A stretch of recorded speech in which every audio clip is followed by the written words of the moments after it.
So আজিৰ ক্লাছটো কি reflection at A spherical surface reflection at spherical surface মানে ইমান সময় আমি বা আগৰ ক্লাছত আমি কি পঢ়ি আহিছিলো যে যদি প্লেন সাৰফেস এখনৰ ওপৰত ৰিফ্ৰেকশ্যন হয় যেটো আমি দেখাই আছিলো এতিয়া চাবা এইখন যদি এখন প্লেন সাৰফেস হয় ইয়াত ৰিফ্ৰেকশ্যন হলে কেনেকুৱা হয় ইফালে ইনসিডেন্ট ৰে আপতিত ৰশ্মি ইয়াত হয় অভিলম্ব তাৰ পাছত এইটো যদি বেছি ঘনতৰ মিডিয়াম হয় তেন্তে কি হয় অভিলম্বৰ কাষ চাপি যায় আৰু যদিহে তোমাৰ পাতল মাধ্যম হয় ৰেয়াৰ মিডিয়াম হয় তেন্তে অভিলম্বৰ পৰা দূৰে দি যায় ৰশ্মিডাল এইটো আছিল নিয়ম হয় এইটো আছিল এই সাৰফেসখন কি আছিল তোমাৰ প্লেন সাৰফেস আছিল সমতল আছিল তো এতিয়া আমি কি চাম ৰিফ্ৰেকশ্যন এট স্ফেৰিকেল সাৰফেস বক্ৰ পৃষ্ঠত তোমাৰ ৰিফ্ৰেকশ্যন কেনেকৈ হ'ব আমি হেতু পঢ়িম ঠিক আছে এতিয়া আমি সোৱা ফাৰ্ষ্টতে চাম যে light incident on a convex spherical surface sum ami sum ki convex spherical surface okay etia swa convex spherical surface etia ekhon hoise ekhon ki convex surface etu to sobe janu hoy edal hoise ki principal axis ba mukho akha etu hoise pole ba meru etia swa eta kotha swa jidal rosmi কি হয় মুখ্য অক্ষৰ ওপৰত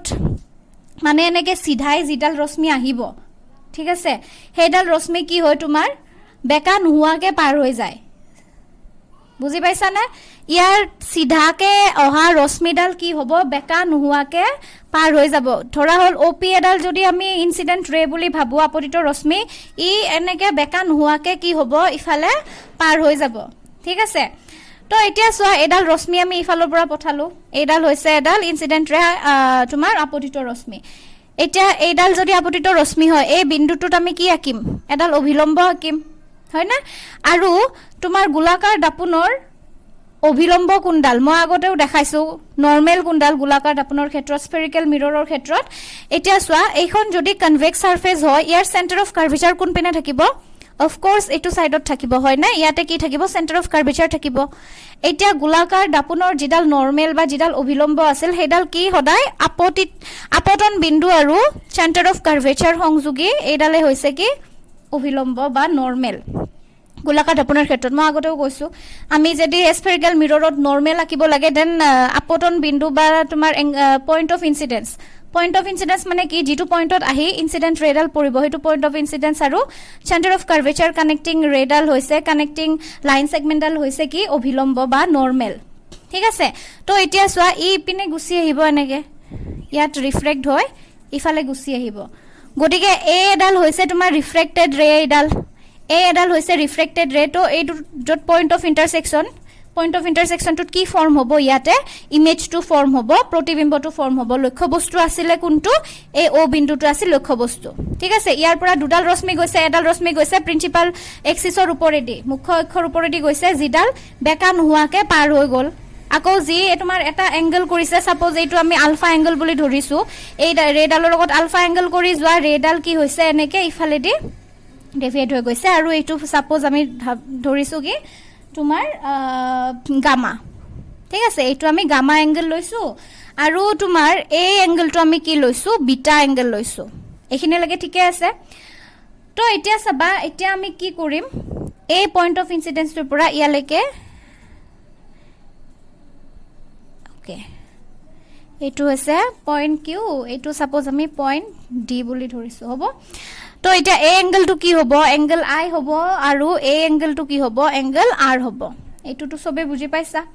suppose এইটো আমি height ধৰিছো এইটো H বুলি ধৰিছো ওকে ঠিক আছে এখিনি লাগে ঠিক আছে এতিয়া সাপোজ এই যিখন আমি স্ফেৰিকেল সাৰফেস লৈছো বক্ৰ পৃষ্ঠ লৈছো বা গোলাকাৰ পৃষ্ঠ যিখন লৈছো ইফালে সাপোজ আমি পাতল মাধ্যম ৰেয়াৰাৰ মিডিয়াম ইফালে ৰেয়াৰাৰ মিডিয়াম আৰু ইফালে সাপোজ ডেন্সাৰ মিডিয়াম আছে ইফালে সাপোজ এইফালৰ মিডিয়ামটো ৰিফ্ৰেক্টিভ ইনডেক্স μ1 ইফালৰ মিডিয়ামটো ৰিফ্ৰেক্টিভ ইনডেক্স μ2 বুলি আমি কনসিডাৰ কৰি লৈছো তো এতিয়া তোমালোকে কোৱা ইয়াতে ইউ কোনখিনি হ'ব ইউ ডিসটেন্স কোনখিনি ওৰ পৰা ইয়ালৈকে এইখিনি ডিসটেন্স হ'ব কি ইউ হ'ব হয় না তাৰ পাছত এইখিনি কি হ'ব এইখিনি হ'ব আৰ ৰেডিয়াস অফ কাৰ্ভেচাৰ হ'ব না ভাঁজ ব্যাসাৰ্ধ আৰু ভি কোনখিনি হ'ব ইয়াৰ পৰা ইয়ালৈকে এইখিনি ডিসটেন্স হ'ব ভি ডায়াগ্ৰামটো আই হোপ সবে বুজি পাইছা এতিয়া আমি কি ড্ৰ কৰিছো বুজি পাইছা এতিয়া হল তো এবাৰ চাবা কি কৰিম যে আমি এটা ট্ৰায়াঙ্গল লম OCD ট্ৰায়াঙ্গলটো OCD এই OCD ট্ৰায়াঙ্গলটো OCD ট্ৰায়াঙ্গলৰ পৰা আমি কি পাম OCD from triangle OCD ট্ৰায়াঙ্গলটোৰ পৰা কি পাম এটো exterior angle I equal to কি হ'ব আলফা প্লাস বিটা হ'ব হয় না এইটো সোয়া এই ট্ৰায়াঙ্গলটো সোয়া এই ট্ৰায়াঙ্গলৰ এইটো এক্সটেৰিয়ৰ এংগল আৰু এইটোৰ এই দুটা এডিশনৰ সমান হ'ব এইটো তোমালোকে পাইছায়ে অসমীয়া তোমালোকে পাইছিলা যে ত্ৰিভুজ এটাৰ যিকোনো এটা কোণৰ বহিকোণ তাৰ বিপৰীত অন্তঃকোণ দুটাৰ যোগফলৰ সমান হয় না এইটো স্বীকাৰ্য পাইছিলা তোমালোকে গতিকে তাৰ পৰা আমি কি পালো যে I equal to alpha plus beta যেহেতু তোমাৰ I টো কি এক্সটেৰিয়ৰ এংগল বহিকোণ আকৌ তোমাৰ ট্ৰায়াঙ্গল CDI from triangle CDI এই ট্ৰায়াঙ্গলটোৰ পৰা আমি কি পাম CDI ৰ পৰা তাৰ পৰা একে আমি এপ্লাই কৰিব পাৰো কি পাম beta equal to R plus gamma পাম বিটা যেহেতু এক্সটেৰিয়ৰ এংগল হয় না R প্লাস গামা তো ইয়াৰ পৰা চোৱা আমি এংগল অফ ইনসিডেন্স উলিয়াই লৈছিলো আপতন কোণ উলিয়াই লৈছিলো ইয়াৰ পৰা আমি কিহৰ ভ্যালু উলিয়াই লম R ৰ ভ্যালু উলিয়াই লম আৰু কি পাম হেতু বিটা মাইনাস গামা এখিনি সবে বুজি পাইছা কোৰ পৰা কি উলিয়াই লৈছো তো এতিয়া চোৱা এতিয়া আমি কি কৰিম স্নেলস ল এপ্লাই কৰিম ঠিক আছে আমি এতিয়া এপ্লাইং স্নেলস ল টু কি আছিল যে sin I by sin R equal to কি আছিল mu2 by mu1 এটো মনত আছে সবৰে ঠিক আছে তো এতিয়া সোয়া যদি আমাৰ এই এংগল দুটা বহুত স্মল হয় এই এংগল দুটা যদি বহুত স্মল হয় তেন্তে হিহতৰ আমাৰ যিকেটা ট্ৰিকোনোমেট্ৰিক ৰেশিও আছে সাইন এটা সাপোজ I এংগলটো বহুত স্মল I এংগলটো যদি বহুত স্মল হয় হিহতৰ ট্ৰিকোনোমেট্ৰিক ৰেশিও কেটা এই এংগলটোৰ সমানে হয় মানে কেনেকুৱা কথা যদি হে I আৰু I and R very very small হয় দেন কি হ'ব তোমাৰ sin I to approximately equal to I হ'ব আৰু sin R to approximately equal to কি হ'ব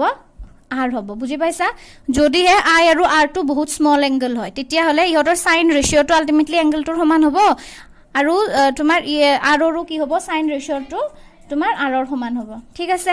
তো এতিয়া চোৱা ইয়াতে আমি যি লিখিছিলো sin I by sin R তাৰ মানে এতিয়া আমি sin I ৰ জাগাত কি লিখিব পাৰো I লিখিব পাৰো sin R ৰ জাগাত কি লিখিব পাৰো ডাইৰেক্টলি R লিখিব পাৰো আৰু ইফালেটো আছে mu2 by mu1 হয় না এতিয়া সোয়া I আৰু R মানে আমি কি উলিয়াই থৈছিলো I মানে উলিয়াইছো যে আলফা প্লাস বিটা আৰু R মানে কি উলিয়াইছো বিটা মাইনাস গামা একেটা আমি ইয়াতে পুট কৰি দিও এটো mu2 by mu1 এতিয়া তোমালোকে ক্ৰস মাল্টিপ্লিকেশন কৰা mu1 alpha plus beta mu2 beta minus gamma cross multiplication কৰি তোমালোকে কি পাবা লাষ্টত গৈ পেলাই mu1 alpha plus mu2 gamma equal to beta whole into mu2 minus mu1 এইখিনি তোমালোকে ক্রস মাল্টিপ্লিকেশন কৰি সলভ কৰিলে এই লাষ্টৰ এইটো লাইন পাবা ঠিক আছে তো এতিয়া সোয়া মই কৈছো যে যদি হে I R to very very small angle হয় then sin I to R সমান হৈ যায় হয় না উল্টাকে যদি কও I to কাৰ সমান হ'ব sin I সমান হ'ব আৰু ইয়াত এনেকুৱা নহয় যে অকল sin ৰেশিওটোৱে তোমাৰ এংগলটোৰ সমান হ'ব গুটেকেটা ৰেশিওৰ ক্ষেত্ৰতে আমি একে কথা লিখিব পাৰো cos I to I সমান হ'ব tan I to I সমান হ'ব ঠিক আছে গটিকে এতিয়া সোয়া লাষ্ট আমি এইটো এক্সপ্ৰেশন পালো এতিয়া যদি হে আলফা বিটা আৰু গামাটো ভেৰি স্মল হয় আলফা বিটা গামাটো তো স্মল এংগল হ'ব ন যদি আলফা বিটা গামা যদি very very small angle হয় দেন কি লিখিব পাৰিম আলফা approximately equal to কি লিখিব পাৰিম tan alpha লিখিব পাৰিম আমি approximately equal to sin alpha লিখিব পাৰো cos alpha লিখিব পাৰো আমি tan কিয় লিখিছো কাৰণ আমি যেটো এক্সপ্ৰেশন লিয়াব গৈ আছো তাৰ কাৰণে আমাক tan alpha লিখাটো আমাৰ কাৰণে দৰকাৰী গটিকে বিটা equal to কি লিখিম approximately equal to tan beta আৰু gamma approximately equal to কি লিখিম tan gamma তো এতিয়া চাবা আমি যেটো লাস্ট এক্সপ্রেশন পালু লাস্ট এক্সপ্রেশন মানে কোনটো এক্সপ্রেশন এটো যে পালু তোমার mu1 alpha plus mu2 gamma equal to beta whole into mu2 minus mu1 এটো যে পালু ইয়াৰ আমি কি বহাই দিম এতিয়া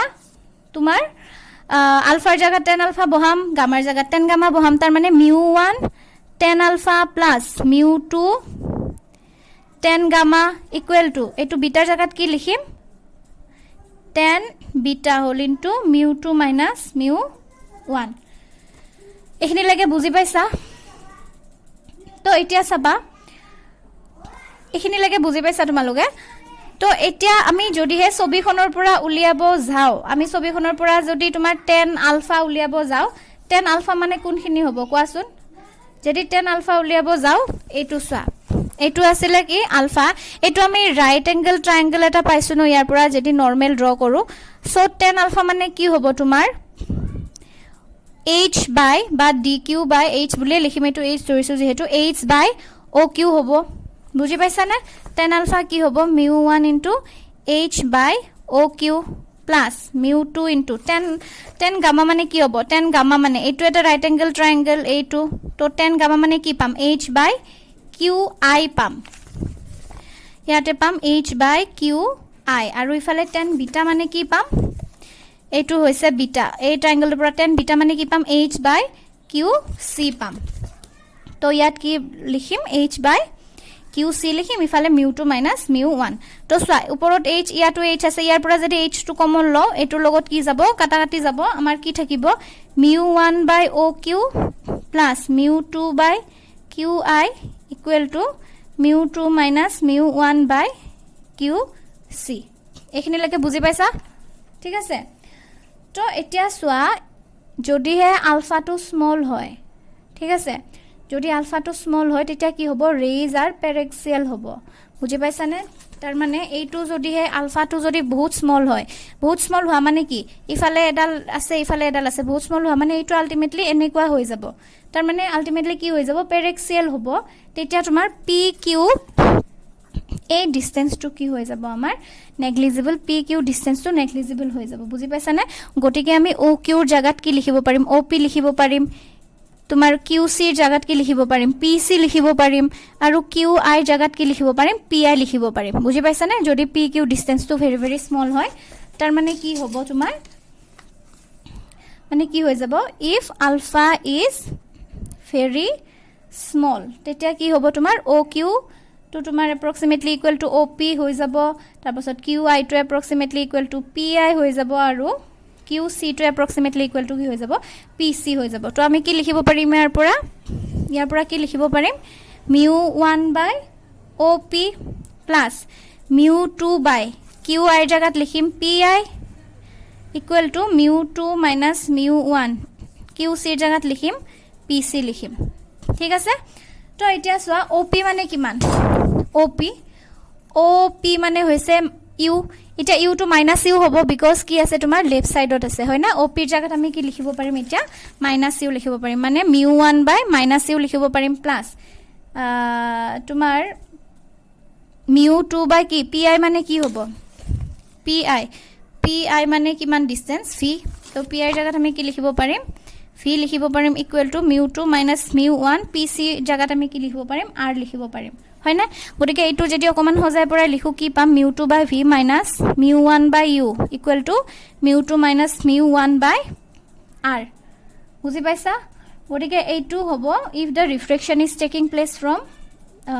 sorry এইটো হ'ব তোমাৰ if the refraction is taking place from rarer to denser medium এইটো আমি কৰ পৰা কলকে লৈছিলো সো rarer পৰা denser medium লৈকে গৈছিল ৰেডাল হয় না গটিকে rarer পৰা যদি denser medium লৈকে refraction হয় then আমি তোমাৰ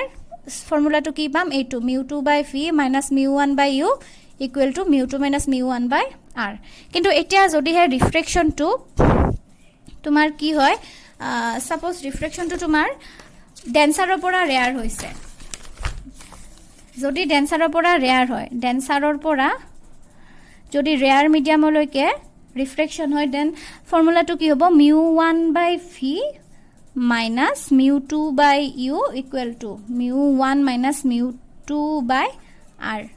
মানে আগতে আছিল mu 2 by v minus mu 1 by u mu 2 minus mu 1 by r আছিল এতিয়া যদি ডেন্সাৰৰ পৰা ৰেয়াৰড হয় দেন এইটো বস্তু আমাৰ কি হৈ যাব এক্সচেঞ্জ হৈ যাব mu 1 by v minus mu 2 by u equal to mu 1 minus mu 2 by r গটিকে এইটো ইম্পৰ্টেন্ট এই দুটা